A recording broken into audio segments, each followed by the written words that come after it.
கடவுள் எப்படிப்பட்டவர்? கடவுளுக்கு உறவு இருக்கிறதா? கடவுளுக்கு நட்பு இருக்கிறதா? கடவுளுக்கு வாழ்க்கை இருக்கிறதா?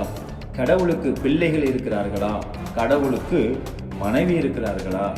கடவுளுக்கு எந்த உறவிலே அவர் வாழ்ந்து கொண்டிருக்கிறார்? கடவுளுக்கு எந்த உறவிலே வாழ்ந்து கொண்டு இருக்கிறார்? கடவுளுக்கு எப்படிப்பட்ட உறவு இருக்கிறது? நாம் இந்த உலகத்துல பார்க்கிறோம், கடவுளுக்கு 2 மனைவி இருக்கிறாங்க, 1 மனைவி இருக்கிறாங்க.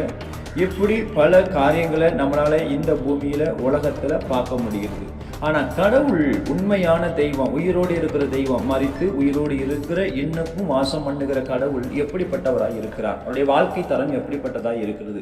அவருக்கு நட்பு எங்கே இருக்கிறது? அவருக்கு உறவு எங்கே இருக்கிறது? அவருடைய லைஃப் எங்கே இருக்கிறது என்று சொல்லி வேத பகுதி மூலமா நாம் தெரிந்து கொள்ளலாம். உபாகம் புத்தகம் 33:27 சொல்லப்படுகிறது, அனாதி தேவன் உனக்கு அடைக்கலம். அப்போ கடவுள் எப்படிப்பட்டவராய் இருக்கிறாரா? அனாதையாக இருக்கிறார். அனாதையின் தேவன் நமக்கு அடைக்கலம். அப்போ கடவுளுக்கு மனைவி கிடையாது, கடவுளுக்கு பிள்ளைகள் கிடையாது, கடவுளுக்கு பூமிக்குரிய உறவுகளை போல சித்தப்பா, பெரியப்பா, மாமா, மச்சா, அக்கா, சித்தப்பா, சித்தி இப்படி எல்லாம் கடவுளுக்கு கிடையாது. கடவுள் அவர் தனிமை உள்ளவர்.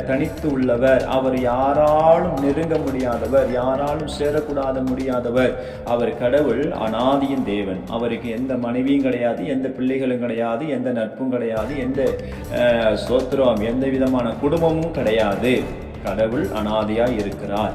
கடவுள் அந்த அனாதையின் தேவனிடத்தில் நாம் போகும்போது நாம் எல்லோரும் அவருக்கு பிள்ளையாகிறோம். அவர் எல்லோருக்கும் தகப்பனாக மாறுகிறார். அவரே நித்திய பிதா, நித்திய இரட்சகர், நித்திய கன்மலை. அவரே இயேசு கிறிஸ்து. அவரே அனாதியின் தேவன்.